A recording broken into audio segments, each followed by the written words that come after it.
সকলোকে স্বাগতম জনাইছোঁ আজি মোৰ নতুন এটা মিনি ব্লগ লৈ মানে আজি প্ৰথম মিনি ব্লগ বনাইছোঁ। আজি বসন্তীখন লৈ পিনি আমি অলপ ওলাই যাওঁ বুলি আহিলোঁ। গাঁৱৰে মাজে মাজে আজি অলপ ট্ৰেভেল কৰিমগৈ বুলি কুঁহি বেটিক মাকৰ কোচতে বহাই ল'লোঁ। বহাই মেলি আমি আহি আছোঁ। আহি আমি এতিয়া গাঁৱৰ মাজভাগে পালোঁহি। গাঁৱৰ মাজভাগ মানে চাৰিওফালে ধুনীয়াৰ সেউজীয়াৰ পৰিৱেশ।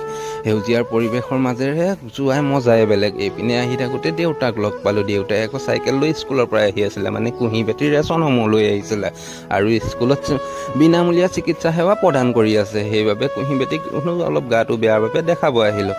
দেখাব আহি একেবাৰে পাই গ'লোহি মোৰ প্ৰথম জীৱনৰ আৰম্ভণি স্কুলখনলৈ। এতিয়া মানে কুঁহি বেটিক ডক্তৰক আমি দেখাই লওঁ মানে একেবাৰে বিদ্যালয় পাই গ'লোহি। সেইবাবে মানে দেখাই মই হৈ গ'ল। আমি এতিয়া ঘৰমুৱা হ'লোঁ। ঘৰমুৱা হৈ মেলি দুটা দাইল খিচিৰি দেউতাই নিবলৈ পাহৰিছিলে। সেইবাবে আৰু দুটামান ঔষধো ল'লোঁ। ঔষধকেইটা জ্বৰ, চৰ্দি, কাহৰ ঔষধ। আজি ব্লগটো সিমানেই। কেনেকুৱা পালে আপোনালোকে